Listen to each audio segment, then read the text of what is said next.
ध्यान से पहले कुछ चीज़ें रेलगाड़ी से संबंधित है उसको समझते हैं। देखो ये मान लो एक खंभा है, ठीक है, तो रेलगाड़ी जैसे इधर से आ रही है तो कब पार कहलाएगी बताना। जब रेलगाड़ी यहाँ आ जाएगा तो रेलगाड़ी खंभे को पार कर ली क्या? नहीं। इधर आया तो पार कर लिया क्या? नहीं। अगर रेलगाड़ी पूरा ऐसे हो जाएगा तब ये क्या करेगा? पार करेगा।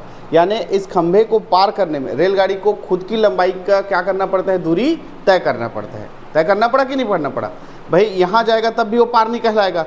ऐसे पार करते करते करते करते खुद की लंबाई को वो क्या करेगा? तय करेगा, पूरा तय करेगा, तब वो उस खंभे को क्या करेगा? पार करेगा। ठीक है, तो कहने का तात्पर्य है कि जब रेलगाड़ी किसी खंभे को, किसी व्यक्ति को या ऐसे चीज़ को पार करती है जिसकी दूरी क्या हो? नगण्य हो, जिसकी लंबाई क्या हो? नगण्य हो। ऐसे इसकी लंबाई है क्या? ऐसे में इसकी लंबाई नहीं है, तो ऐसे इसको पार करेंगे तो किसी व्यक्ति को मान लो रेलगाड़ी पार कर रहा है तो रेलगाड़ी की व्यक्ति का लंबाई होता है क्या? नहीं होता है। ठीक है, तो उसी तरह से जब रेलगाड़ी किसी भी खंभे को, किसी व्यक्ति को पार करता है तो दूरी में हमेशा क्या लेना है? रेलगाड़ी की लंबाई को लेना है। क्लियर है? इस लाइन को लिखना चाहो तो लिख लो कि जब रेलगाड़ी किसी खंभे, सिग्नल, खड़ा व्यक्ति,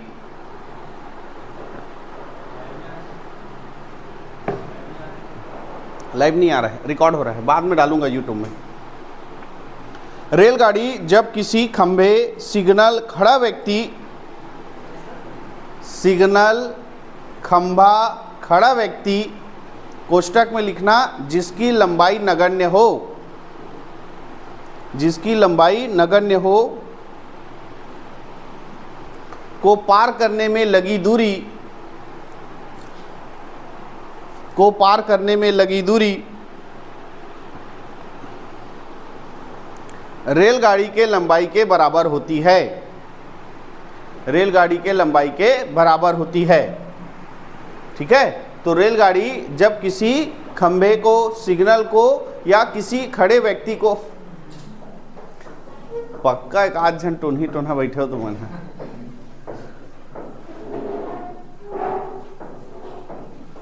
बैगा वैगा लाइन लगी का रे सोनी है? अरे वो छोड़, लाइट खुल रहा है, मैं मार रहा हूँ। पहले किस लिए वेट किए? लैपटॉप कनेक्ट नहीं हो रहा था, अब मस्त क्लास चालू कर दिए, रिकॉर्ड हो रहा है करके तो लाइट गुल हो गया। किसी कोई काम तो नहीं है ना 9 बजे के बाद? हैं? इसी मेरा छुट्टी है, इस है ना, मेरा छुट्टी है, लेकिन इन लोग का इम्पोर्टेंट काम रहता है छुट्टी के दिन। छुट्टी के दिन ही इम्पोर्टेंट काम होता है नहीं? अब हम लोग का कॉलेज जमाने में होता था भाई, तुम लोग का पता नहीं, छुट्टी के दिन ही सबसे इम्पोर्टेंट काम होता है। चलो लाइट आ गया समझ में आया? तो जब कोई रेलगाड़ी जो है किसी व्यक्ति, किसी खंभे, किसी सिग्नल को पार करती है जिसकी लंबाई क्या हो? नगण्य हो, तो उसको पार करने में जो दूरी है वो किसके बराबर होती है? रेलगाड़ी के लंबाई के बराबर होती है। अब दूसरा चीज, ये मान लो एक प्लेटफॉर्म है, ये क्या है? प्लेटफॉर्म है। अब ये रेलगाड़ी इधर से आ रही है तो ये प्लेटफॉर्म को कब पार करेगी? इधर आएगी तो पार करेगी क्या? ऐसा हो गया तो पार कहलाएगी क्या? ऐसा हो गया तो पार कहलाएगी? ये पूरा ऐसे पार करेगी तब वो क्या कहलाएगी? पार कर।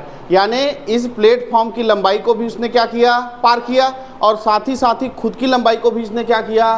पार किया। तो ये जब किसी प्लेटफॉर्म को, किसी सुरंग को, किसी पुल को पार करती है तो रेलगाड़ी कितनी दूरी तय करती है? तो सुरंग और खुद की लंबाई की दूरी को क्या करती है? तय करती है। तो लिखेंगे रेलगाड़ी जब किसी प्लेटफॉर्म, पुल, सुरंग, रेलगाड़ी जब किसी प्लेटफॉर्म, पुल, सुरंग या दूसरी खड़ी रेलगाड़ी को, या दूसरी रेलगाड़ी को, ऐसे लिखो, दूसरी रेलगाड़ी को कोष्टक में लिखना जिसकी लंबाई हो, जिसकी लंबाई हो, ऐसी वस्तु को पार करने में लगी दूरी, ऐसी वस्तु को पार करने में लगी दूरी रेलगाड़ी की लंबाई, ऐसी वस्तु को पार करने में लगी दूरी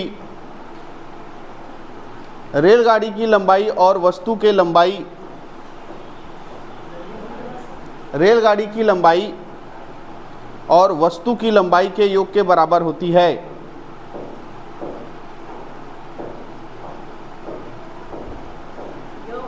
हाँ, योग के बराबर होती है।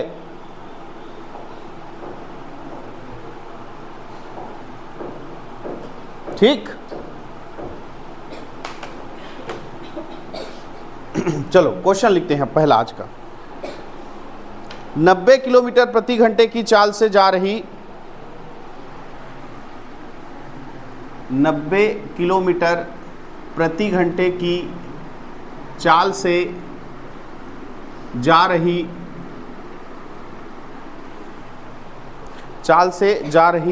75 मीटर लंबी रेलगाड़ी 75 मीटर लंबी रेलगाड़ी 75 मीटर लंबी रेलगाड़ी एक बिजली के खंभे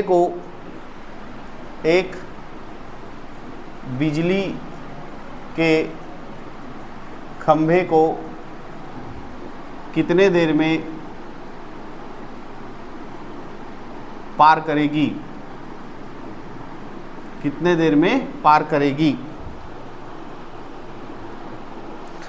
चलो अब यहां पर देखो, हमको तीन ही चीज चाहिए। हम चाल दूरी समय का क्वेश्चन बना रहे हैं। मैं शुरू से बोल रहा हूं चाल दूरी समय मतलब आपको हर क्वेश्चन में चाल दूरी और समय को दे लिखना है ना। तो यहां पर पहले बात करते हैं दूरी का, फिर बात करेंगे चाल का, और हमको निकालना क्या है? समय। चलो तो दूरी क्या लेंगे? रेलगाड़ी किसको पार कर रही है पहले वो देखो, खंबे को। तो क्या लिखे हो अभी? जब रेलगाड़ी किसी खंबे को, सिग्नल को या व्यक्ति को पार करती है तो दूरी क्या लेते हैं? रेलगाड़ी की लंबाई। तो दिया है क्या क्वेश्चन में? रेलगाड़ी की लंबाई 75 मीटर लंबी रेलगाड़ी। रेलगाड़ी की लंबाई कितना है? 75 मीटर। यानी वो रेलगाड़ी जो है खंबे को पार करने में कितना दूरी तय करेगा? 75 मीटर। समझ में आया? दूरी में 75 मीटर क्यों लिया? क्योंकि रेलगाड़ी जब किसी खंबे को पार करती है तो दूरी किसके बराबर होती है? रेलगाड़ी के लंबाई के बराबर होती है। इसलिए मैंने दूरी में कितना लिया? 75। कितने चाल से पार कर रही है? 90 किलोमीटर प्रति घंटा। अब यहां पर हमको समय क्या करना है? ज्ञात करना है। सूत्र लगाएंगे चाल बराबर दूरी बटा समय का। लेकिन मैंने आपको शुरू में बताया था जब चाल दूरी पढ़ाया था कि दूरी किस में होना चाहिए? किलोमीटर में। तो चाल किस में होना चाहिए? किलोमीटर प्रति घंटा। तो समय किस में आता है? घंटे में। अगर दूरी किस में है? मीटर में। तो चाल किस में होना चाहिए? मीटर पर सेकंड में। तो समय किस में आता है? ये दोनों में से एक कॉम्बिनेशन होना चाहिए कि नहीं होना चाहिए? लेकिन हमारे क्वेश्चन में दिख रहा है क्या? नहीं दिख रहा है। दूरी जो है वो किस में है? मीटर में है। तो चाल किस में है? किलोमीटर प्रति। या तो इसमें होना चाहिए या तो पूरा इसमें होना चाहिए। तो किसको बदलना आसान हो रहा है? चाल को।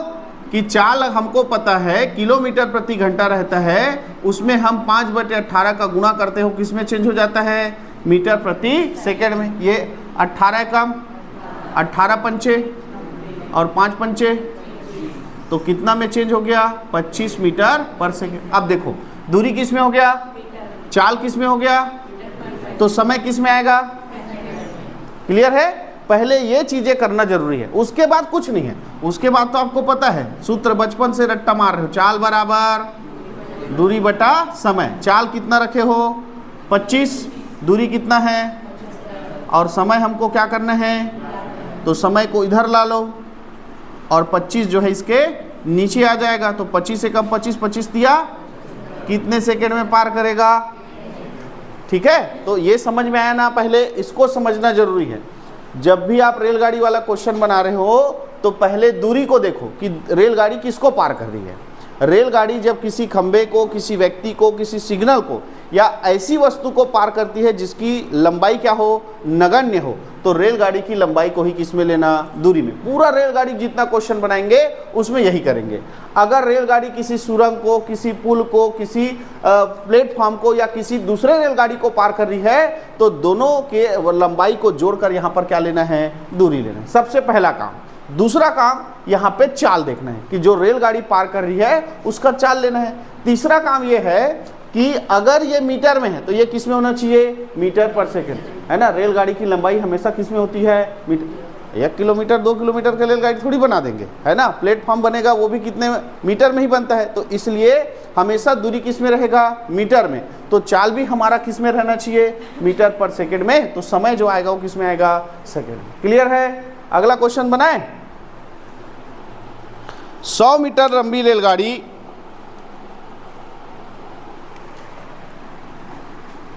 100 मीटर लंबी रेलगाड़ी 100 मीटर लंबी रेलगाड़ी 30 किलोमीटर प्रति घंटा की चाल से 30 किलोमीटर प्रति घंटा की चाल से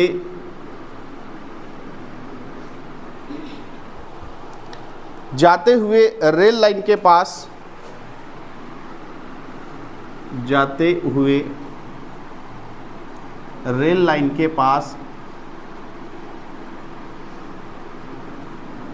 खड़े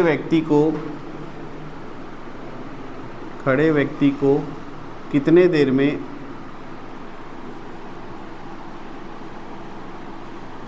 पार करेगी। चलिए इसको बनाइए।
बन गया।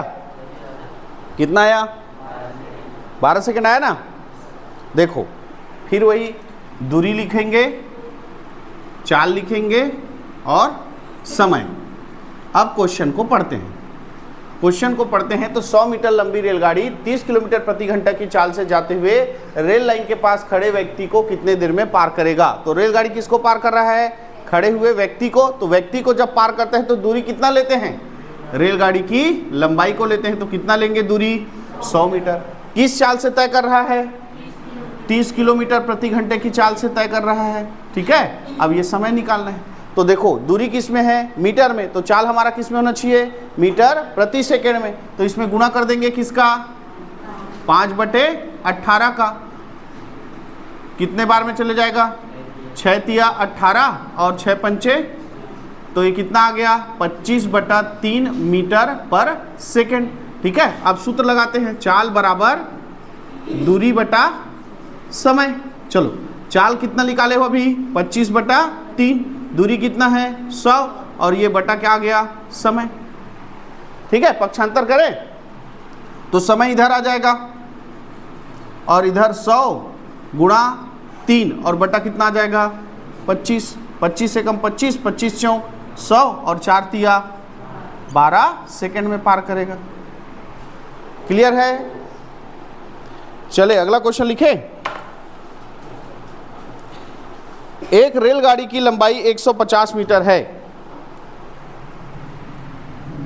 एक रेलगाड़ी की लंबाई 150 मीटर है और इसकी चाल 54 किलोमीटर प्रति घंटा है। और इसकी चाल 54 किलोमीटर प्रति घंटा है।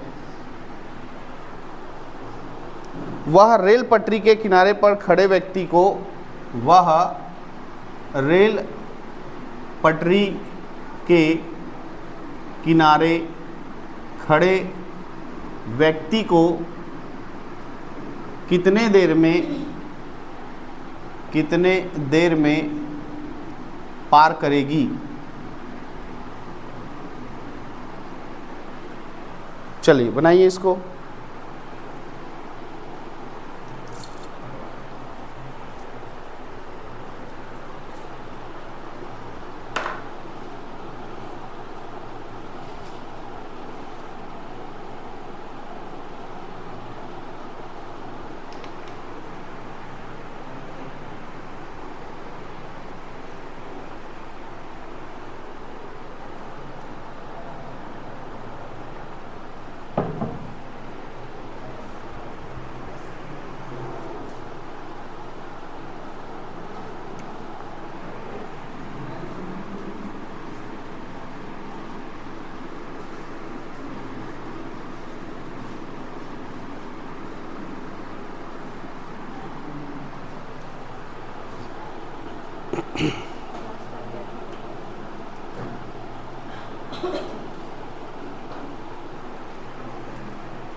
कितना आया?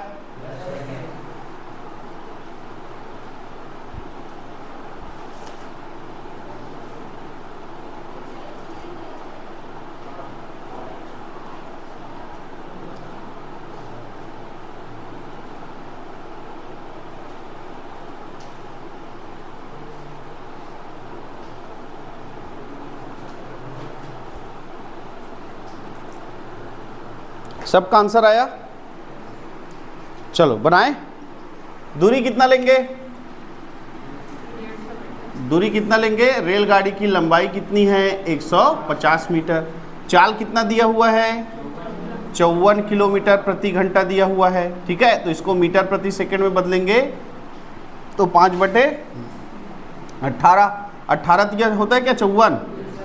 हाँ, और 5 दिया 15 मीटर प्रति सेकंड हो गया चाल। अब हमको क्या निकालना है? समय। तो समय बराबर क्या हो जाएगा? दूरी बटा चाल। तो दूरी कितना है? 150 और चाल कितना है? 15 मीटर प्रति सेकंड है। तो काट देंगे तो 15 से 15 कट गया, कितना आ गया? 10 सेकंड हमारा आंसर। क्लियर है?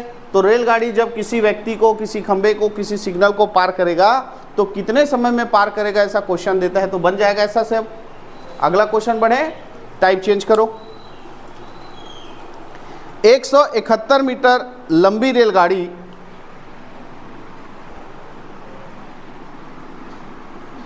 171 मीटर लंबी रेलगाड़ी 45 किलोमीटर प्रति घंटा की चाल से 45 किलोमीटर प्रति घंटा की चाल से 45 किलोमीटर प्रति घंटा की चाल से 229 मीटर लंबे एक पुल को 229 मीटर लंबे एक पुल को कितने समय में पार करेगी? कितने समय में पार करेगी?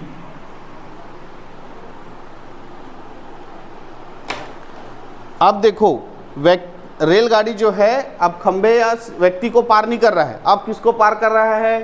पुल को पार कर रहा है। तो मैंने अभी आपको बताया था क्लास स्टार्ट में कि जब रेलगाड़ी किसी सुरंग को, किसी पुल को, किसी प्लेटफॉर्म को पार करती है तो दूरी में क्या लेते हैं? दोनों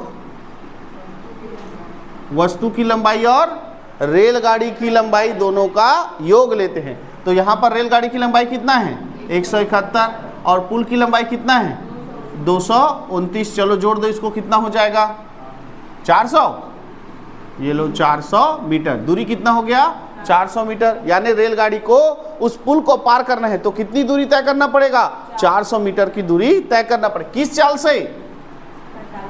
45 किलोमीटर प्रति घंटा की चाल से। तो देखो वो मीटर में है दूरी और चाल किस में है? किलोमीटर प्रति घंटा। तो फिर क्या करेंगे?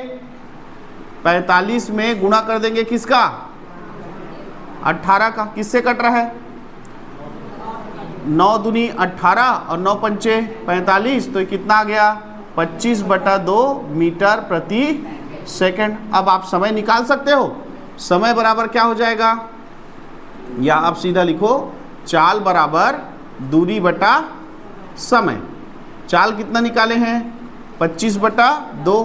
दूरी कितना है? 400 और हमको क्या बताना है? समय। ठीक है, अब पक्षांतर कर देंगे तो समय इधर आ जाएगा। समय तो इधर क्या आ जाएगा? 400 गुणा 2 और बटे में क्या आ जाएगा? 25। 5 पंचे 25, 5 अट्ठे 40 और ये 0। फिर 5 एकम 5, 5 एकम 5, 5 छक्के 30 और 16 दूनी, यानी कितना समय लगेगा रेलगाड़ी को उस पुल को पार करने में? 32 सेकंड का समय लगेगा। क्या बदला? पहले व्यक्ति को पार करता था तो सिर्फ रेलगाड़ी की लंबाई लेते थे। अब जब पुल या सुरंग को पार करेगा तो रेलगाड़ी की लंबाई के साथ उस वस्तु का भी क्या लेंगे? लंबाई। बाकी बनाने का तरीका सेम है।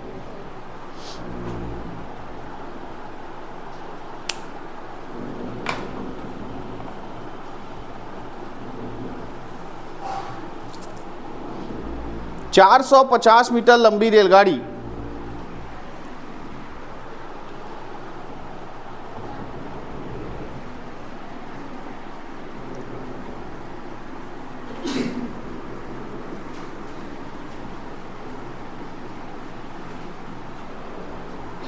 ,450 मीटर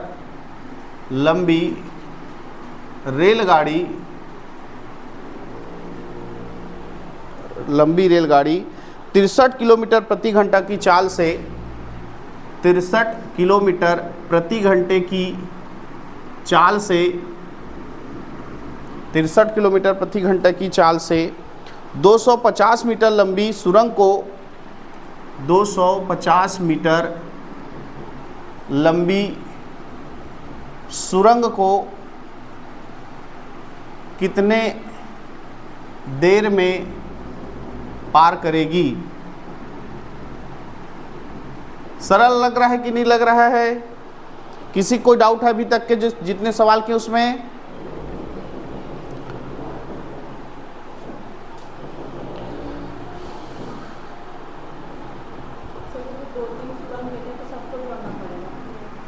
एक साथ कैसे 2-3 सुरंग?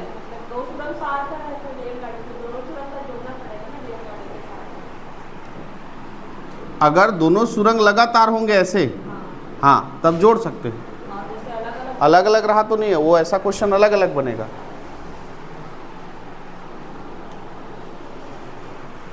पहले सुरंग के साथ जोड़कर बताएंगे टाइम को, दूसरे सुरंग के साथ जोड़कर टाइम बताएंगे और लास्ट में दोनों टाइम को जोड़ देंगे। ऐसा क्वेश्चन मैं नहीं देखा हूँ 2 सुरंग वाला।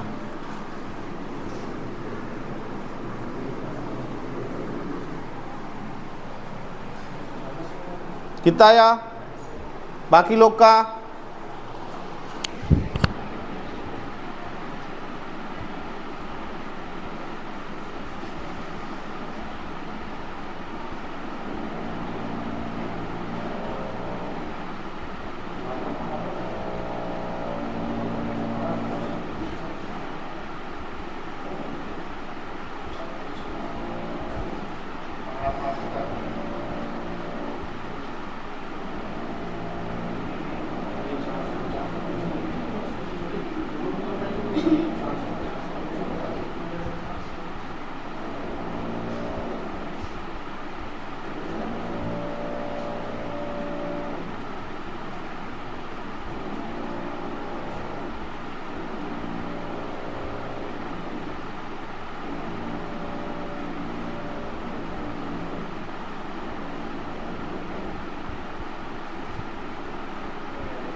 देखो सबसे पहले, इतने देर से समझा रहा हूँ तुम लोग समझ नहीं रहे हो। सबसे पहले क्या लेना है? दूरी। तो जब आपसे नहीं बन रहा है, सीखने का सबसे अच्छा तरीका बताऊं, आप लोग देखे होंगे वो जो मैकेनिक लोग होते नहीं, मैकेनिक लोग रे, वो कोई डिग्री कॉलेज में जाते हैं क्या? हमारे गांव में जितने भी मैकेनिक दुकान हैं वो किसी डिग्री वाले हैं? नहीं है। यहाँ तक कि आप लोग जो खाना बनाना सीखे हो वो किसी कॉलेज में सीखे हो? आपको घर में किसी ने बताया होगा? या सबसे बेस्ट तरीका, कोई खाना बना रहा है, मम्मी खाना बना रही है, उसी को आप लोग क्या कर रहे हो? देख रहे हो, उसी को फिर बाद में क्या करते हो? फॉलो करते हो, है ना?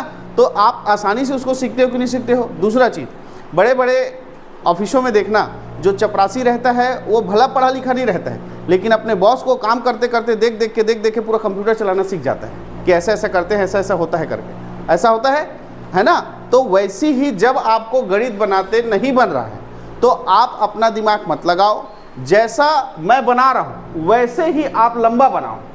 जिस तरह से आप यहाँ व्हाइट बोर्ड में बना है वैसे आप अपने कॉपी में बनाते चले गए तो धीरे धीरे आपको प्रैक्टिस होगा, फिर आप अपने दिमाग से इसको जल्दी से बना सकते हो। लेकिन पहले जब तक आपको सीखते नहीं हुआ है ना, जब आप तक अच्छे से सीख नहीं गए हो तब तक इसी को फॉलो करो। जैसा पहले अगर तेल डालना है तो पहले तेल डालो, है ना? फिर पहले मिर्ची डालना है तो मिर्ची डालो, बाद में प्याज डालो। ये फॉलो करते हो मम्मी का, और उसके बाद और जब सीख जाते तो अते नहीं जाना मम्मी, पहले तेल डालो और बाद सब एक साथ डाल दे, सब भुंजात रही है। होता है कि नहीं होता है? तो वैसे ही पहले आप क्या करो? फॉलो करो। जब आप सीख जाओगे तो आपको खुद आइडिया आ जाएगा कि कैसे बनना है। इसीलिए सीखते तक पूरा फॉलो करो। पहले क्या लेना है? दूरी। दूरी में क्या लेना है? रेलगाड़ी की लंबाई, और रेलगाड़ी किसको पार कर रही है? सुरंग को, इसलिए उसकी लंबाई को लेंगे। तो 450 रेलगाड़ी की लंबाई है और सुरंग की लंबाई कितना है? 250। तो टोटल कितना हो जाएगा दूरी? बताओ। दूरी निकालने में किसी कोई कंफ्यूजन है? नहीं है। अब रेलगाड़ी का चाल कितना है? तो रेलगाड़ी का चाल कितना है? 63 किलोमीटर प्रति घंटा। अब ये मीटर में है, ये किलोमीटर प्रति घंटा में है, तो इसको किस में चेंज करना पड़ता है?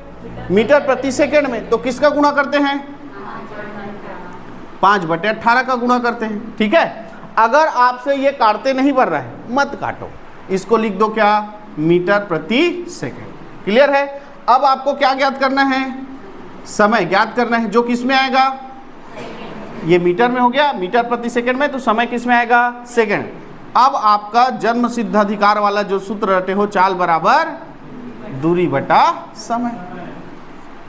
ठीक है। अब चाल कितना लिए हो?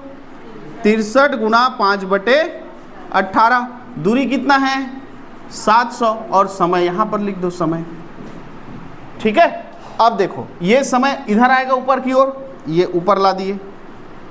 ठीक, 700 अपने जगह पे है, ये 18 को पक्षांतर करेंगे तो ऊपर जाएगा, ये 63 और 5 को पक्षांतर करेंगे तो ऊपर था, तो पक्षांतर के बाद कहाँ जाएगा? नीचे आ जाएगा। क्लियर है? अब यहाँ पे देखो, ये 7 एकम 7 कट रहा है कि नहीं कट रहा है 100 बार में, और ये 7 निया 63 होता है कि नहीं होता है? होता है। फिर 9 एकम 9, और ये 9 दूनी 18 हो रहा है कि नहीं हो रहा है? हो रहा है। फिर ये 5 एकम 5, और 5 दूनी 10, और ये 0। तो 20 गुना 2 आया, तो 20 गुना 2 कितना होगा? तो आपका आंसर कितना आ गया? सिर्फ लास्ट में ही आपको ये कैलकुलेशन करने की जरूरत है, बाकी सिर्फ आप मान रखते जाओ। ठीक, अगला क्वेश्चन बनेगा सबसे बनाना। सबसे पहले क्या लिखना, दूरी, फिर क्या लिखना, चाल, और उसके बाद सूत्र लगाना चाल बराबर दूरी बटा समय। कहीं पर कुछ काटने की जरूरत नहीं रहेगा, लास्ट में आप काटना जो भी रहेगा। क्लियर है? चलो अगला क्वेश्चन लिखो। 270 मीटर लंबी रेलगाड़ी, 270 मीटर लंबी रेलगाड़ी, 270 मीटर लंबी रेलगाड़ी 30 मीटर प्रति सेकंड की चाल से चल रही है। 30 मीटर प्रति सेकंड की चाल से चल रही है। 30 मीटर प्रति सेकंड की चाल से चल रही है। वह 180 मीटर लंबे पुल को, वह 180 मीटर लंबे पुल को कितने समय में पार कर लेगी? कितने समय में पार कर लेगी?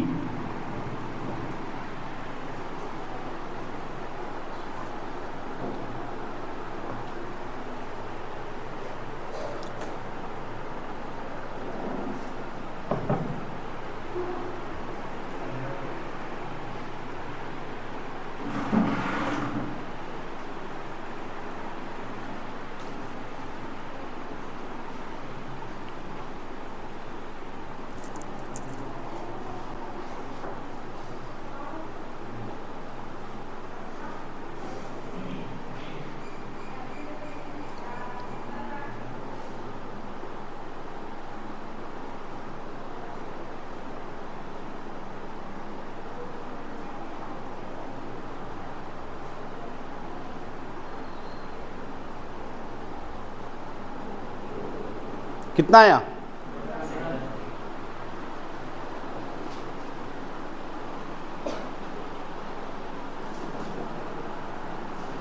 अरे ये मीटर प्रति सेकंड में ही दिया है ना समय, ये सब 5/18 गुणा करने के। हड़बड़ी नहीं, आराम से बनाओ।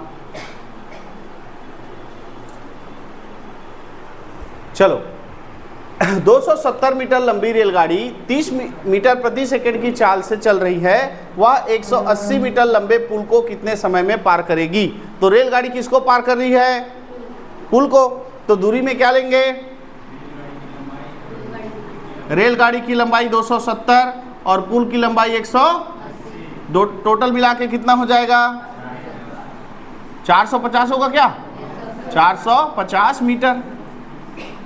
ठीक है, कितने चाल से चल रही है? 30 मीटर प्रति। तो यहां तो चेंज करने की जरूरत ही नहीं है, ये मीटर में है और ये मीटर प्रति सेकंड में है। डायरेक्ट हम क्या निकाल सकते हैं? समय निकाल सकते हैं। सूत्र लगा दो, चाल बराबर दूरी बटा समय। तो चाल कितना है? 450, सॉरी चाल कितना है? 30 और दूरी कितना है? 450। और हमको ज्ञात क्या करना है? समय। समय को इधर ला दो और इधर 450 बटा कितना हो जाएगा? 30। ये शून्य से शून्य कट गया, 3 एकम 3, 3 एकम 3, 3 पंचे 15। कितना सेकंड आ गया? है कि नहीं सरल? तो एक और क्वेश्चन हो जाए इसी तरह का। चल, एक रेलगाड़ी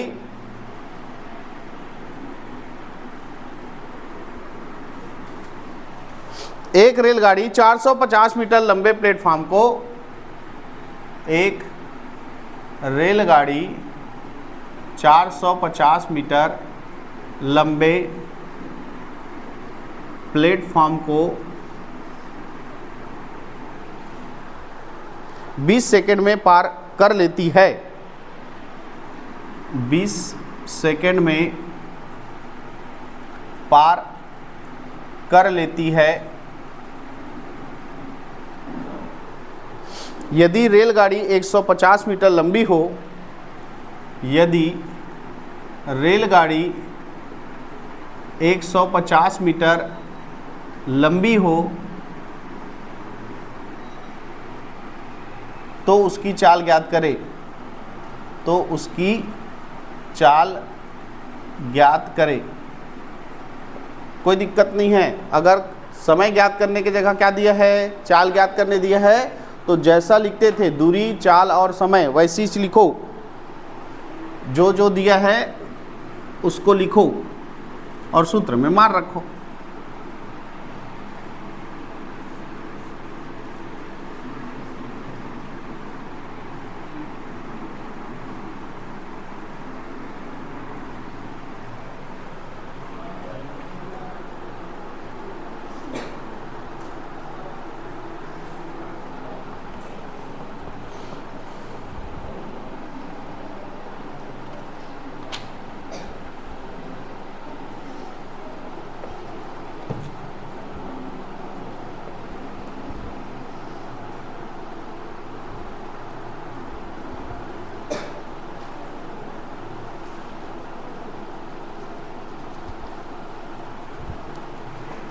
क्या है आंसर? 30 मीटर प्रति सेकंड आया कि किलोमीटर प्रति घंटा आया? पक्का ना? चलो पहले बात करते हैं दूरी का। तो दूरी कितना लेंगे? रेलगाड़ी किसको पार कर रही है? प्लेटफॉर्म को। तो दोनों की लंबाई को जोड़ते हैं। हाँ तो जोड़ दो, 150 और 450 कितना हो जाएगा? 600। एकदम सरल है रेलगाड़ी टॉपिक, मैं बता रहा हूँ, कभी कठिन नहीं लगे, चाहे कितना भी सवाल बनाए। आपको पहले दूरी ज्ञात करना है, दूरी देखना है कि रेलगाड़ी किसको पार कर रही है वो देखना। तो रेलगाड़ी किसी खंभे को, किसी सिग्नल को पार कर रही है, तो दूरी में सिर्फ किसको लिखना? रेलगाड़ी की लंबाई को। जब रेलगाड़ी किसी प्लेटफॉर्म को, किसी सुरंग को या किसी पुल को पार कर रही है, तो दोनों की लंबाई को क्या कर देना है? जोड़ देना है। क्लियर? उसके बाद देखो इसके अलावा क्या दिया है? चाल दिया है कि समय दिया है? समय दिया है कितना? 20 सेकेंड। और क्या ज्ञात करना है? चाल ज्ञात करना है। तो मैंने बताया था ना, कॉम्बिनेशन होना चाहिए मीटर सेकेंड, तो ये किस में आएगा? मीटर प्रति सेकेंड। तो ये मीटर में, सेकेंड में, चाल हमारा किस में मिलेगा? मीटर प्रति सेकेंड में। चलो सीधा चाल का सूत्र लगा दो, चाल बराबर दूरी बटा समय। तो दूरी कितना है? 600। समय कितना है? 20। ये कट गया तो ये 2 एकम 2, 2 तिया 6, तो ये आ गया आपका 30 मीटर प्रति सेकेंड रेलगाड़ी की चाल। अब मान लो क्वेश्चन में ऑप्शन में है ही नहीं, ऑप्शन किस में दिया है? किलोमीटर प्रति घंटा में, है ना? तो आपको सबको किलोमीटर प्रति घंटा में बाद पहले चेंज करने की जरूरत नहीं है। आपने 30 मीटर प्रति सेकेंड का चाल निकाला है, अब मीटर प्रति सेकेंड को किलोमीटर प्रति घंटा में बदलना है, तो किसका गुणा करते हो? 18 बटा, ये लो गुणा कर दो, तो 5 एकम 5 छक्के 30, और ये कितना हो जाएगा? इतना 108 किलोमीटर प्रति घंटा। ऐसे बनाया जाता है। अब ऑप्शन में आपका 108 किलोमीटर प्रति घंटा रहेगा तो भी सही है, और 30 मीटर प्रति सेकेंड रहेगा वो भी सही है। क्लियर है? तो अगर आपको ऐसे क्वेश्चन दिए रहेंगे तो पहले आपको किस में लाना है आंसर को? मीटर प्रति सेकेंड में। और अगर ऑप्शन किलोमीटर प्रति घंटा में तो उसको लास्ट में चेंज, इधर दिमाग मत लगाना। ठीक है? चल क्वेश्चन लिखें अगला। 180 मीटर लंबी रेलगाड़ी, 180 मीटर लंबी रेलगाड़ी अपने समान लंबाई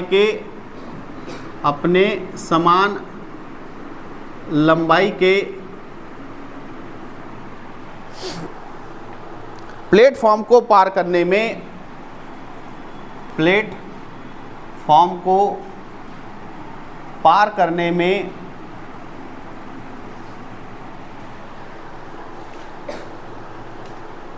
18 सेकेंड लेती है, 18 सेकेंड लेती है। तो रेलगाड़ी की चाल क्या होगी? तो रेलगाड़ी की चाल क्या होगी?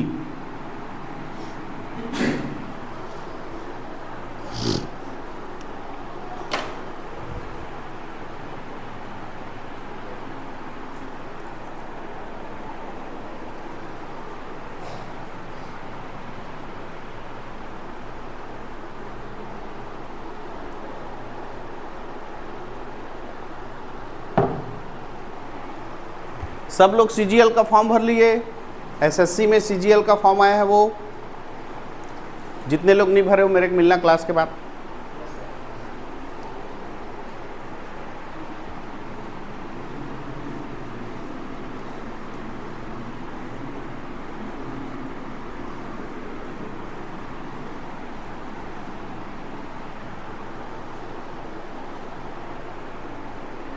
कितना है आंसर? उसको किलोमीटर प्रति घंटे में बनाओ। 72 किलोमीटर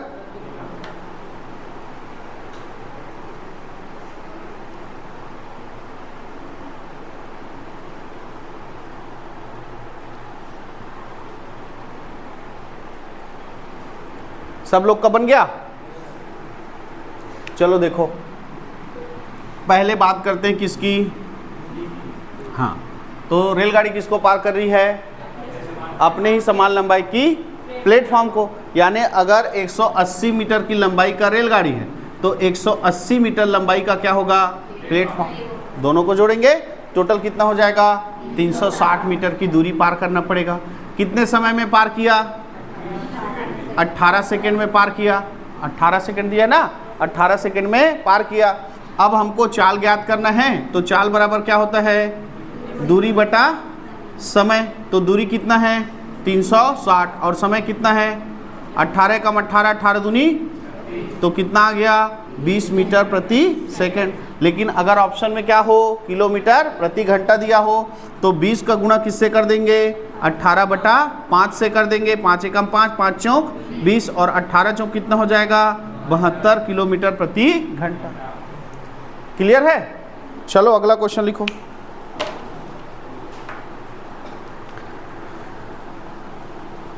यदि एक ट्रेन की लंबाई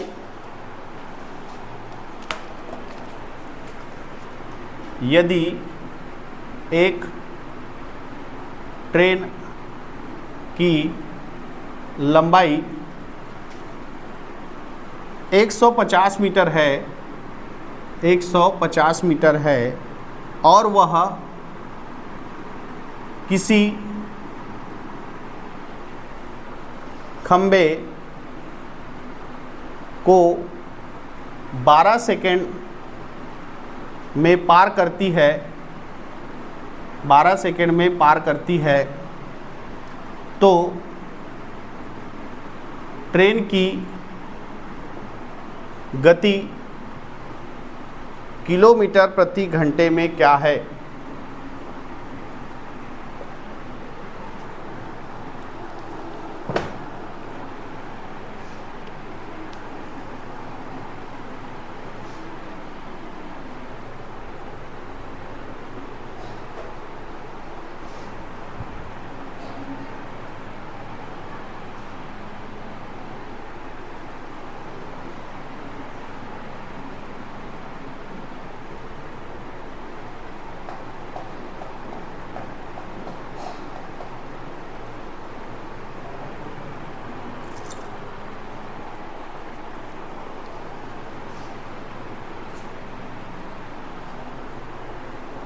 कितना आया?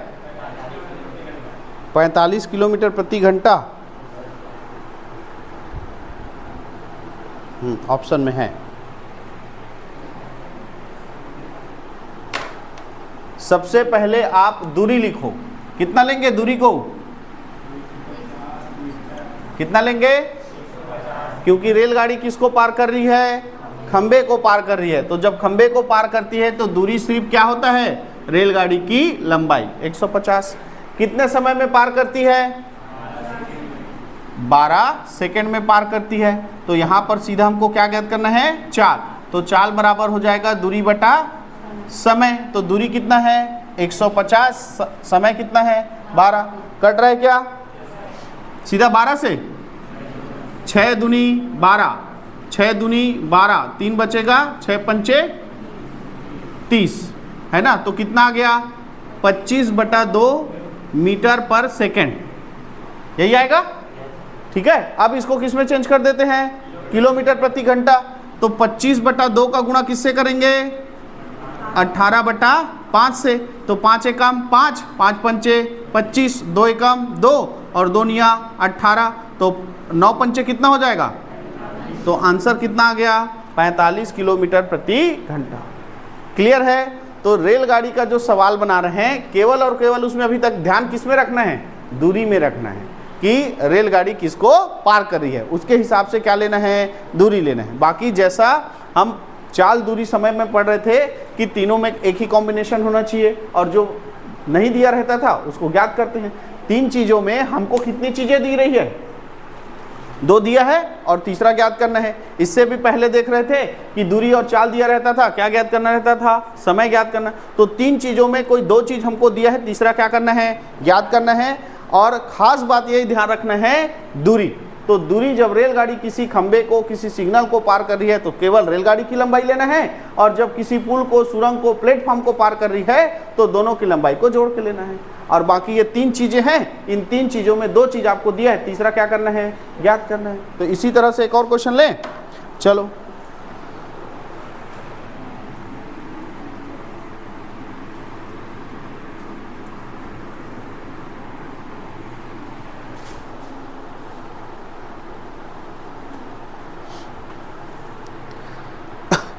यदि 250 मीटर लंबी एक रेलगाड़ी, यदि 250 मीटर लंबी एक रेलगाड़ी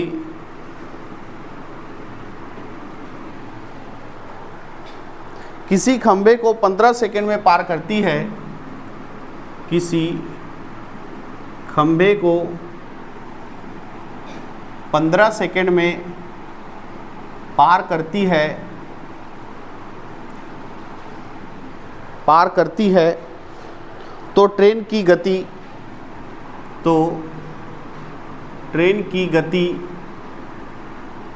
किलोमीटर प्रति घंटे में ज्ञात कीजिए।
कितना है आंसर,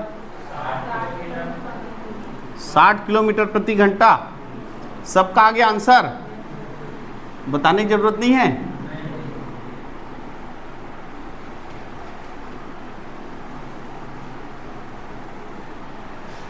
जब तुम लोग बोलते हो नहीं, आधा लोग बताने की जरूरत नहीं है ऐसा करके, तो जिन लोग का नहीं बना रहता है नहीं, उन लोग मने मन में गाली देते होंगे। उकर मन के बन गए तो मतलब नहीं कहा था इसे कि हमारे बने नहीं है, लेकिन बोले कि मत नहीं हो, नहीं बने हैं सर, बता दे इसे कि है नहीं। चलो बता देते हैं भाई, मन में गाली मत देना।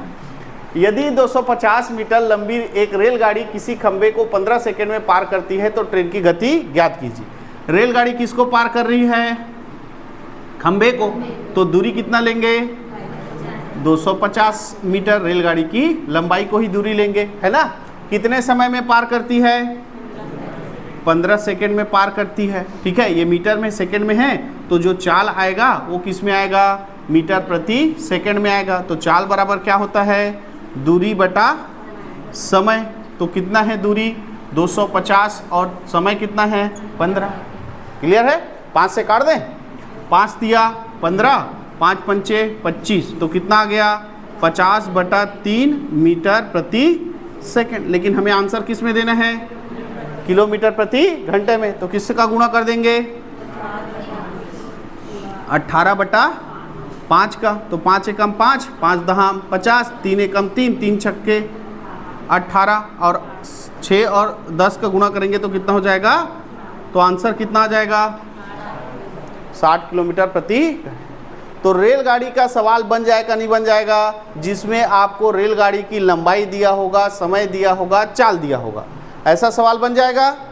ठीक है, अब कल इसके आगे पढ़ेंगे जिसमें रेलगाड़ी की लंबाई नहीं दिया होगा, सुरंग की लंबाई नहीं दिया होगा, उसको ज्ञात करने का। ठीक है, तो आज इतना सवाल आप लोग बनाए हो, इसको घर में जाके और प्रैक्टिस करना, और इससे संबंधित और जो क्वेश्चन है वो भी आप लोग प्रैक्टिस करना।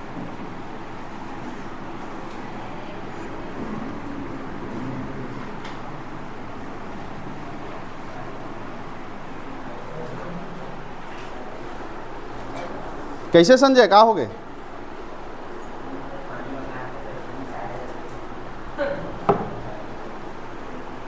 पानी पिए करो रे, पानी पीना सबसे फायदेमंद है, जितना ज़्यादा हो सके उतना पानी पियो।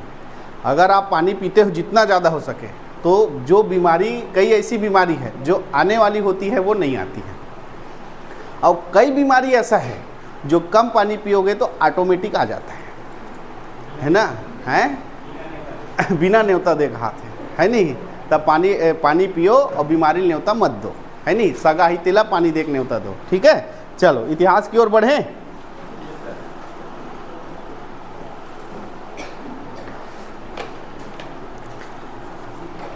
कई चीजें हैं ना, जिस वक्त पे पता होना चाहिए उस वक्त पे पता नहीं होता है, पता होने के बाद ले ना देख ले पैसे वाले, अब वही चीज़ ना बाद में अखरता है समय गुजरने के बाद, है नहीं।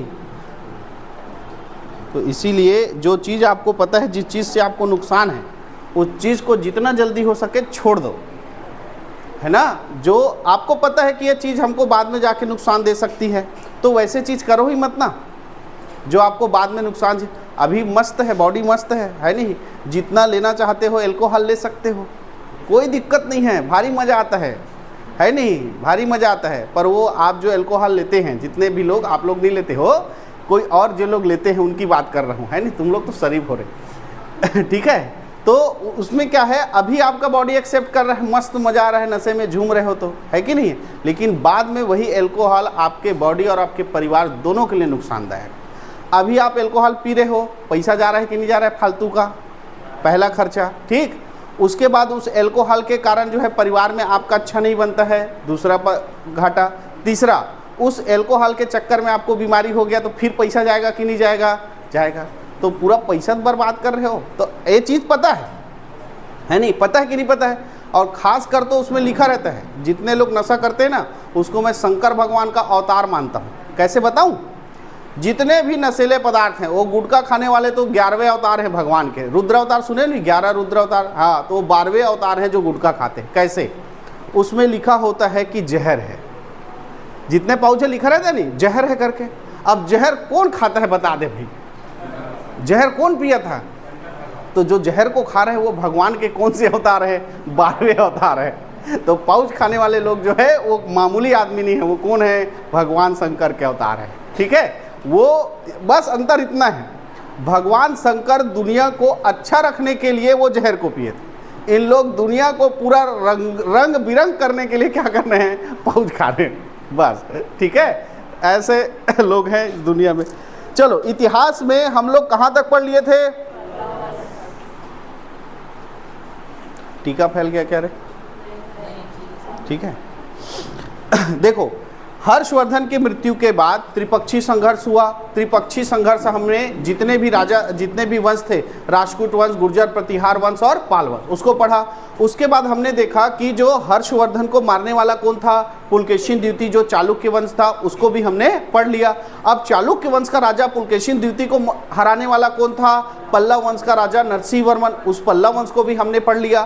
ठीक, लेकिन जब हर्षवर्धन की मृत्यु हुई, हर्षवर्धन की मृत्यु हुई, तो भारत में बहुत सारे छोटे छोटे राजवंशों का उदय हुआ।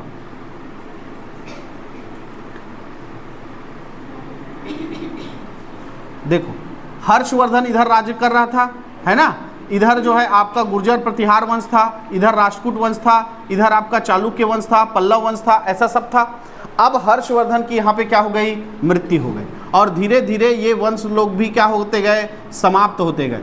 और फिर जब 7वीं शताब्दी यानी कि 800 ईस्वी से लेकर 1200 ईस्वी तक 800 ईस्वी से लेके 1200 ईस्वी तक यहाँ पर बहुत सारे राजवंश आए। जैसे यहाँ पर आया चंदेल वंश, यहाँ पर क्या आया, चंदेल वंश, है ना। जो मालवा वाला क्षेत्र है ना, क्या बोलते हैं, एमपी का ग्वालियर वाला क्षेत्र है, वो कौन सा है, चंदेल वंश है ना। इसी से लगा हुआ यहाँ पर कौन सा था, परमार वंश। ऐसे यहाँ पर कौन सा था, परमार वंश, ठीक है, यहाँ पर परमार वंश। इधर कौन सा था, चौहान वंश, पृथ्वीराज चौहान वाला रे, चौहान वंश, है ना।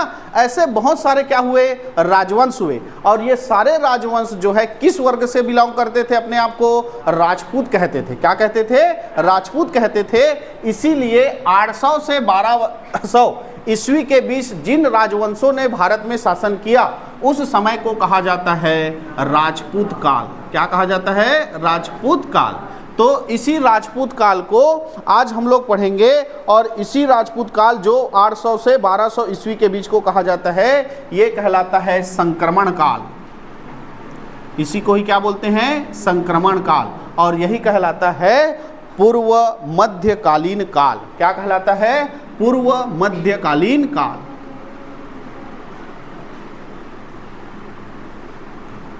ठीक है, पूर्व मध्यकालीन काल। इसमें बहुत सारे राजवंश हुए, तो सारे राजवंश को एक साथ तो पढ़ नहीं सकते, तो अलग अलग पढ़ेंगे। तो शुरुआत करते हैं बीच वाले किससे, चंदेल वंश से। किससे शुरुआत करते हैं, चंदेल वंश से शुरुआत करते हैं। ये जो चंदेल वंश है ना, यहाँ पर एक राजवंश शासन कर रहा था जिसका नाम क्या था, गुर्जर प्रतिहार वंश। गुर्जर प्रतिहार वंश का जो साम्राज्य था वो बहुत बड़ा था, है ना। अब वो कमजोर होते गए, तो उन्हीं के जो सामंत लोग थे वो छोटे छोटे राजवंशों के रूप में उदय होने लगे। तो ये जो चंदेल वंश था, ये किसके सामंत थे, गुर्जर प्रतिहार वंश के सामंत थे। गुर्जर प्रतिहार वंश के क्या थे, सामंत थे। ठीक है, गुर्जर प्रतिहार वंश के क्या थे, सामंत थे। और सामंती राजा के रूप में पहला जो नाम मिलता है इस चंदेल वंश का, उसका नाम था नन्नुक। पहला जो राजा, सामंती राजा, मतलब गुर्जर प्रतिहार वंश के अधीन पहला राजा बना था कौन, नन्नुक। किस वंश का, चंदेल। अब गुर्जर प्रतिहार वंश के एक के बाद एक क्या होते गए, राजा होते गए, लेकिन वो किसके अधीन थे, गुर्जर प्रतिहार। उसके बाद गुर्जर प्रतिहार जब कमजोर हुआ तो इन चंदेल राजवंशों ने अपने आप को सामंत घोषित, जो सामंत थे वो सामंत को खत्म कर दिए और अपने आप को क्या घोषित कर दिए, स्वतंत्र शासक। और स्वतंत्र शासक घोषित करके किस वंश की स्थापना किया, चंदेल वंश की स्थापना किया। और जो पहला स्वतंत्र शासक हुआ उसका नाम था यशोवर्मन। यशोवर्मन। तो इस चंदेल वंश का संस्थापक कौन था, यशोवर्मन। स्वतंत्र शासक के रूप में इस चंदेल वंश को स्थापित करने वाला कौन था, यशोवर्मन। इसीलिए आपको पूछा जाएगा कि चंदेल वंश का संस्थापक कौन है, तो संस्थापक का नाम क्या आएगा, यशोवर्मन। चंदेल वंश का संस्थापक कौन है, यशोवर्मन। और पहला चंदेल वंश का सामंती राजा पूछेगा तो वो कौन आएगा, नन्नू। किसके सामंत थे पूछेगा तो किसके सामंत थे, गुर्जर प्रतिहार वंश के सामंत थे। क्लियर है। अब पहला स्वतंत्र शासक बन गया चंदेल वंश का कौन, यशोवर्मन। अब राजा बने तो राजधानी बनाना पड़ेगा, तो इसने महोबा, कालिंजर, है ना, महोबा या इसी को क्या बोलते हैं, कालिंजर, महोबा या कालिंजर, इसको अपनी क्या बनाई, राजधानी बनाई, है ना। तो चंदेल वंश की राजधानी क्या थी, महोबा। चंदेल वंश की राजधानी क्या थी, महोबा, जिसको आज हम लोग कालिंजर के नाम से जानते हैं। ठीक है, इसको राजधानी बनाई। उसके बाद यहाँ पर है एक जगह जिसका नाम है खजुराहो। खजुराहो मध्य प्रदेश वाले एरिया में है ना, खजुराहो। वहाँ पर कदरिया महादेव मंदिर के निर्माण कार्य का प्रारंभ किया, है ना। खजुराहो में जो हमारा भोरमदेव देखो ना, भोरमदेव में जैसा मंदिर है वैसा ही मंदिर कहाँ है, मध्य प्रदेश के खजुराहो में। मध्य प्रदेश के कहाँ है, खजुराहो में, है ना। कौन सा मंदिर है कौन सा मंदिर है, कदरिया महादेव मंदिर। कदरिया महादेव मंदिर, इसके निर्माण कार्य को इसने क्या किया, प्रारंभ किया। इसके अलावा यहाँ पर विष्णु मंदिर, चतुर्भुज मंदिर का भी इन्होंने क्या किया था, निर्माण किया था। क्लियर है। तो यशोवर्मन ने महोबा को राजधानी बनाया और खजुराहो में कदरिया महादेव मंदिर का निर्माण कार्य क्या किया, प्रारंभ किया। क्लियर है। निर्माण कार्य प्रारंभ किया और इसकी क्या हो गई, मृत्यु हो गई। और उसके बाद राजा बना इसका बेटा जिसका नाम था धंगदेव। क्या नाम था, धंगदेव। तो इसने निर्माण कार्य को क्या किया, पूरा किया। निर्माण को क्या किया, पूरा किया, है ना। कदरिया महादेव मंदिर का निर्माण कार्य प्रारंभ किसने किया था, यशोवर्मन, और उसके निर्माण कार्य को पूरा करने वाला राजा कौन था? धंगदेव। कौन था?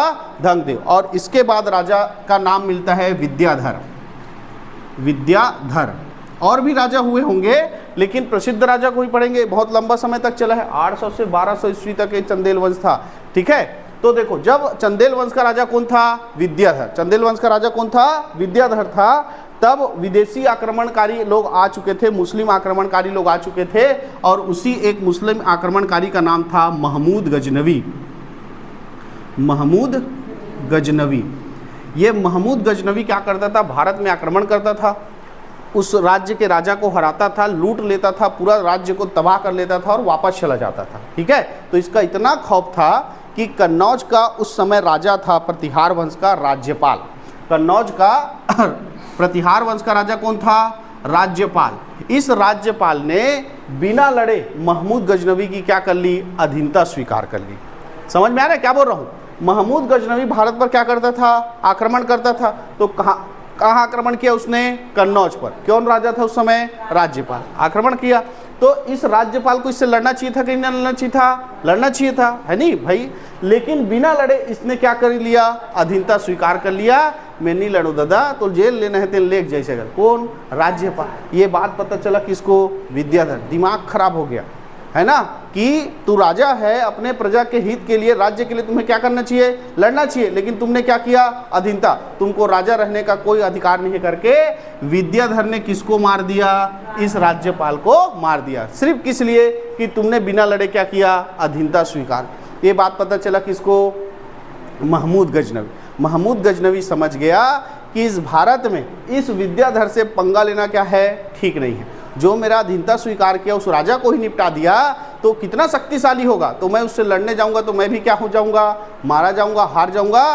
तो एकमात्र राजा जिससे महमूद गजनवी ने शांति समझौता किया है वो राजा कौन है? विद्याधर। महमूद गजनवी ने जिससे शांति समझौता किया वो राजा कौन है? विद्याधर। याद रखना, महमूद गजनवी ने केवल एक ही राजा से शांति समझौता किया है, और वो राजा कोई और नहीं है, चंदेल वंश का कौन है? विद्याधर। ठीक है, तो विद्याधर जो है उसके समय महमूद गजनवी ने कन्नौज के राजा राज्यपाल के ऊपर आक्रमण किया, लेकिन उसने बिना लड़े ही अधीनता स्वीकार कर दी, जिसके कारण विद्याधर ने उसकी क्या कर दी? हत्या कर दी। और बाद में महमूद गजनवी ने इस विद्याधर से क्या किया था? शांति समझौता किया था। आगे बढ़े। इसके बाद इस वंश में एक राजा का नाम मिलता है जिसका नाम है कीर्तिवर्मन। कीर्तिवर्मन। ठीक है, कीर्तिवर्मन के दरबार में एक वो था, नाटककार था जिसका नाम था कृष्ण मिश्र। नाटककार कौन था? कृष्ण मिश्र। और इसने एक प्रसिद्ध नाटक लिखा जिसका नाम है प्रबोध चंद्रोदय। क्या नाम है? प्रबोध चंद्रोदय। प्रबोध चंद्रोदय। ठीक है, तो प्रबोध चंद्रोदय के जो नाटक है उसके रचनाकार कौन है बोलेगा? तो उसका कौन है रचनाकार? कृष्ण मिश्र, जो किसके दरबार में थे? कीर्तिवर्मन के दरबार में थे। क्लियर है? इनकी राजधानी क्या थी? महोबा। इनकी राजधानी क्या थी? महोबा। इसी महोबा में कीरत सागर झील का निर्माण कराया किसने? कीर्तिवर्मन ने, है ना, कीरत सागर झील। तो महोबा में कीरत सागर झील का निर्माण करने वाला राजा कौन था? तो वो था राजा कौन? कीर्तिवर्मन। और इस कीर्तिवर्मन के बाद जो प्रसिद्ध शासक चंदेल वंश का मिलता है वो है परमाधरदी देव। क्या नाम था? परमाधरदी देव। ठीक है, ये। और इसके दरबार में दो प्रसिद्ध योद्धा थे जिनका नाम था आल्हा और उदल। आल्हा और उदल किसके दरबार में थे? तो इसी परमाधरदी देव के दरबार में थे। आल्हा और उदल। आल्हा और उदल। क्लियर है? तो आल्हा और उदल जो है इसी परमाधरदी के दरबार में थे। ये राजपाट अपना चला रहा था। इसी समय इस चौहान वंश का राजा था पृथ्वीराज चौहान।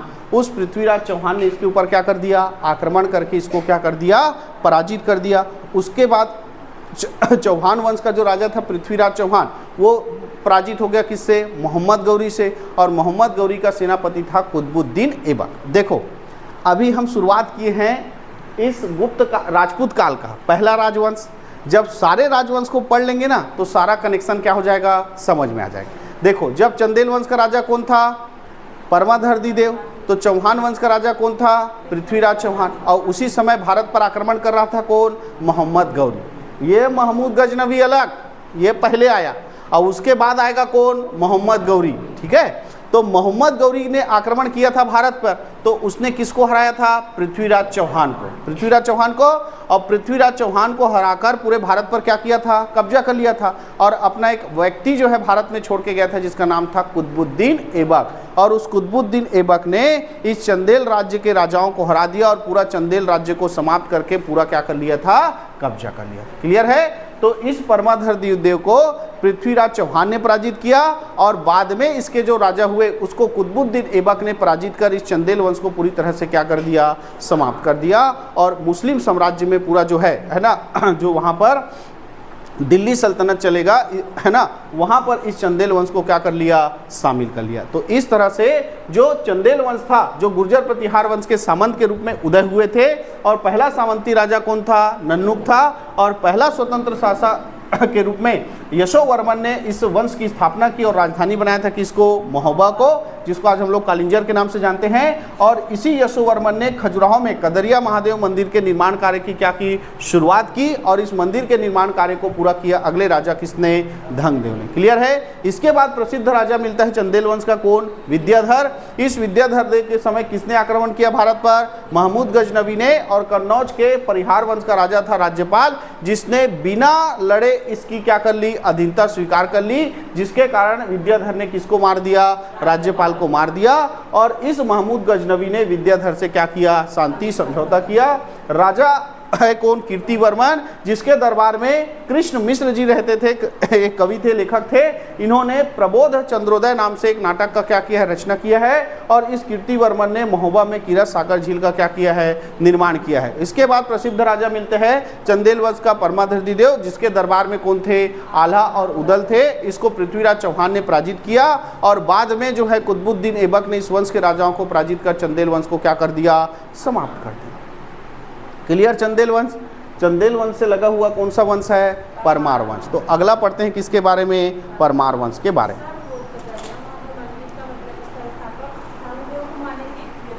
वो क्वेश्चन कैसे आता है वो दिखना। निर्माण कार्य पूरा ये करता है, और संस्थापक स्थापना किसने किया पूछेगा तो ये आएगा यशोवर्मन।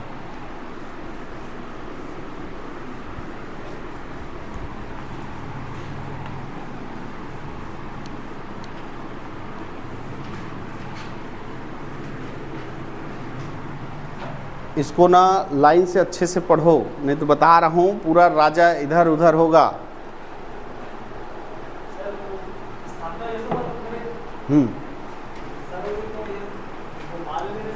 क्या रे? वो अलग है रे, ये कदरिया महादेव मंदिर का बता रहा हूँ। गोपाल और धर्मपाल तो वो विश्वविद्यालय अलग है क्या? पालवंश। हाँ, तो उसको इधर कहाँ ला रहा है? पालवंश। जो पूरा करता है उसी को क्या बोला जाता है? नहीं, कई में ऐसा होता है कि कुछ चीज़ बचा रहता है, बस उसको बस पूरा किया है, तो पहले वाले को क्या बोलते हैं? संस्थापक। इसमें संस्थापक यशोवर्मन को लेता है, और जो तू बोल रहे हैं ना उसमें संस्थापक किसको लेता है? धर्मपाल को लेता है। ठीक है? विक्रमशिला वाले में किसको लिया है? हाँ, वो उसने क्या किया? पूरा किया है। और उसके निर्माण का मतलब क्या? नींव रखा, उसने नींव रखा, और उसको पूरा बनाया किसने? तो इसलिए संस्थापक कौन हो गया? धर्मपाल। उसमें संस्थापक धर्मपाल को लिया। अब इसका क्या है? पूरा बन गया है, ढलाई कराने वाला कौन था? ऐसा हो सकता है। ठीक है? इसमें संस्थापक कौन होता है? यशोवर्मन को लेता है। ठीक है, चले आगे। कौन सा वंश पढ़ेंगे? परमार वंश। परमार वंश। ठीक है, ये जो परमार वंश था ये भी सामंत थे। ये भी क्या थे? सामंत थे। लेकिन किसके सामंत थे? राष्ट्रकूट वंश के सामंत थे या गुर्जर प्रतिहार वंश के सामंत? ये क्लियर नहीं है। गुर्जर प्रतिहार वंश, ये दोनों में से किसी एक के क्या थे? सामंत थे। लेकिन किसके थे ये अभी तक क्लियर नहीं है। जैसे चंदेल वंश का क्लियर है कि चंदेल वंश जो है किसके सामंत थे? गुर्जर प्रतिहार वंश के सामंत थे, है ना। और ये जो थे कौन से?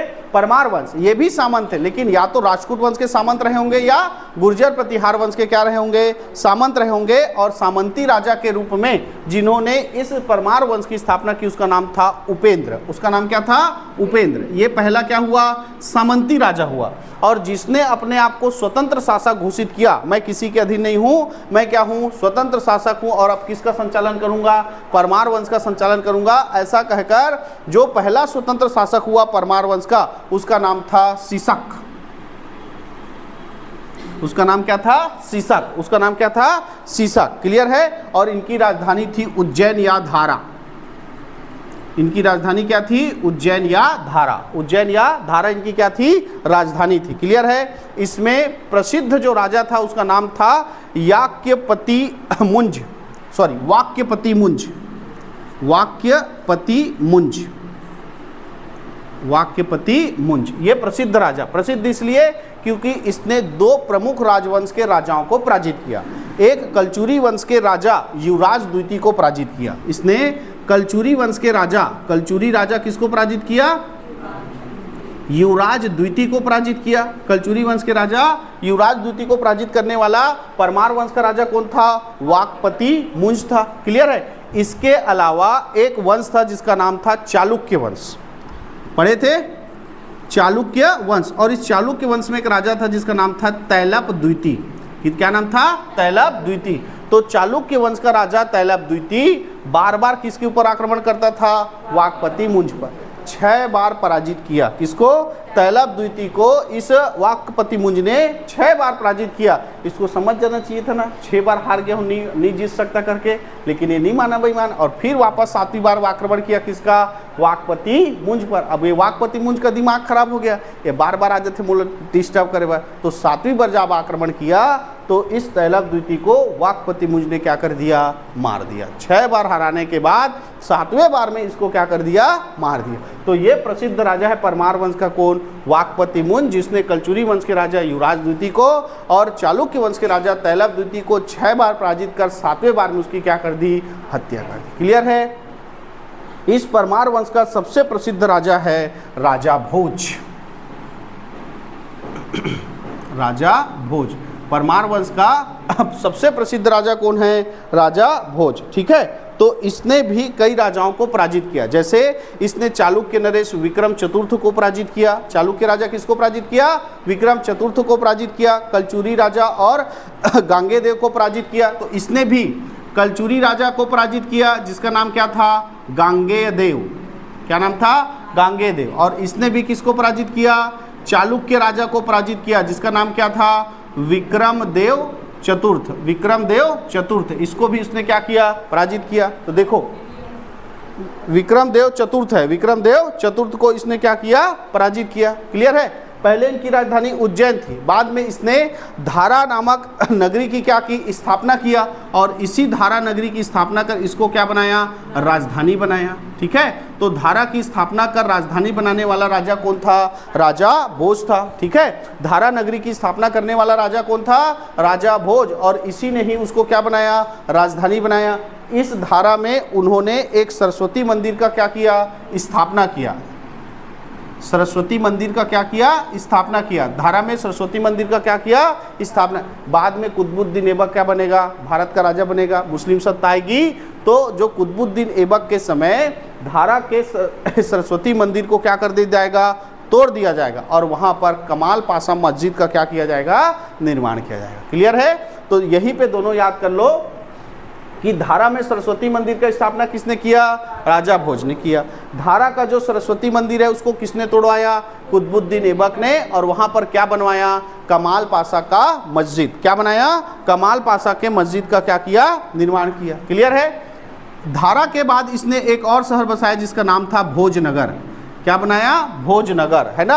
भोजनगर नामक शहर की भी स्थापना करने वाला भी कौन था, राजा भोज था, है ना, राजा भोज। ठीक है। और इस राजा भोज ने इस भोजनगर में, जिसको आज हम लोग भोपाल कहते हैं, इसमें भोजताल झील का निर्माण किया। भोजताल झील, भोजताल झील का निर्माण करने वाला राजा भी कौन था, राजा भोज। तो भोपाल का जो सबसे बड़ा झील है भोजताल झील, उसका निर्माण भी करने वाला राजा कौन था, राजा भोज। क्लियर है इतना। तो राजा भोज ने कलचुरी राजा किसको हराया? गंगदेव को, और साथ ही चालुक्य वंश के राजा किसको हराया?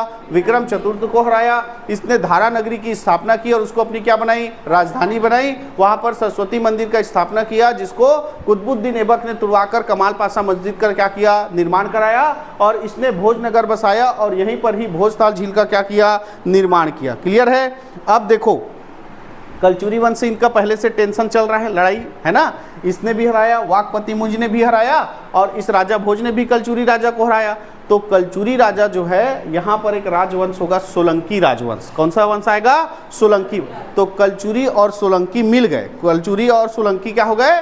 मिल गए, और दोनों ने मिलकर किसके ऊपर आक्रमण किया? राजा भोज के ऊपर आक्रमण किया। ठीक है, राजा भोज के ऊपर क्या किया? आक्रमण किया, और उसकी राजधानी जो धारा थी उसको पूरी तरह से क्या कर दिया? नष्ट कर दिया। पूरी तरह से क्या कर दिया? नष्ट कर दिया। क्लियर है? तो इस तरह से देखो, राजा भोज के बाद अब ये वंश जो है वो क्या हो गया? कमजोर हो गया। और इसके बाद जो है इस वंश का राजा हुआ जयसिंह। इसके बाद इस वंश का राजा कौन हुआ?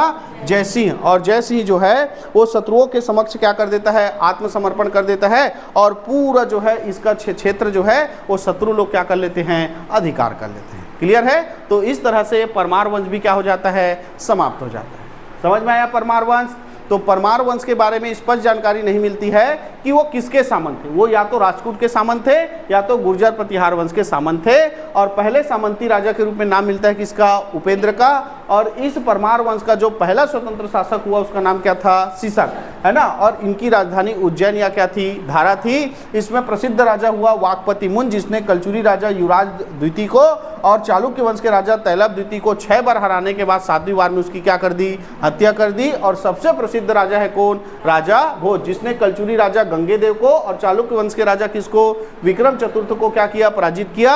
धारा नामक नगरी की स्थापना की और उसको राजधानी बनाया, और वहीं पर सरस्वती मंदिर की क्या की? स्थापना की, जिसको बाद में मुस्लिम शासकों ने तोड़कर कमाल पाशा मंदिर का क्या किया? निर्माण कराया था। और इसने भोजनगर बनाया, जिसको आज हम लोग भोपाल के नगर नाम से जानते हैं, और वहीं पर भोजताल झील का क्या किया? निर्माण किया। ठीक। और इसी के समय सोलंकी वंश और कलचुरी वंश ने संघ बनाकर किसके ऊपर आक्रमण कर दिया? राजा भोज के ऊपर आक्रमण कर दिया, और उसकी राजधानी धारा को पूरी तरह से क्या कर दिया? नष्ट कर दिया। और राजा भोज के बाद जब राजा बना कौन? जयसिंह, तो इसने शत्रुओं के समक्ष क्या कर दिया? आत्मसमर्पण कर दिया, जिससे परमार वंश खत्म हो गया और सारे साम्राज्य पर शत्रुओं ने क्या कर लिया? अधिकार कर लिया। तो ये कौन सा वंश खत्म? परमार वंश। ठीक है।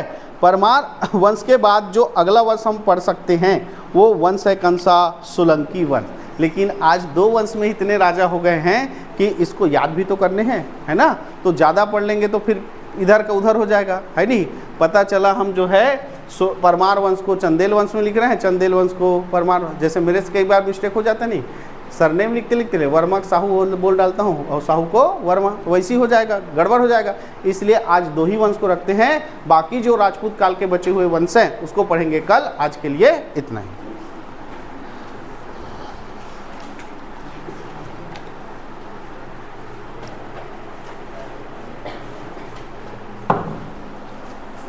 अब बैठ के पढ़ो 1 घंटा, है नहीं। कहाँ जाओगे? घर जाओगे रे? क्या जरूरी है इतने जल्दी? हैं? अच्छा नहीं लग रहा है बेटा? तुम लोग से ज़्यादा तबीयत मेरा खराब होता है, फिर भी क्लास लेने आता हूँ। तुम लोग को नहीं, थोड़ा सा सर्दी हो गई, एकदम तबीयत खराब रही सर आज, है नहीं। उठ नहीं सकत, उठे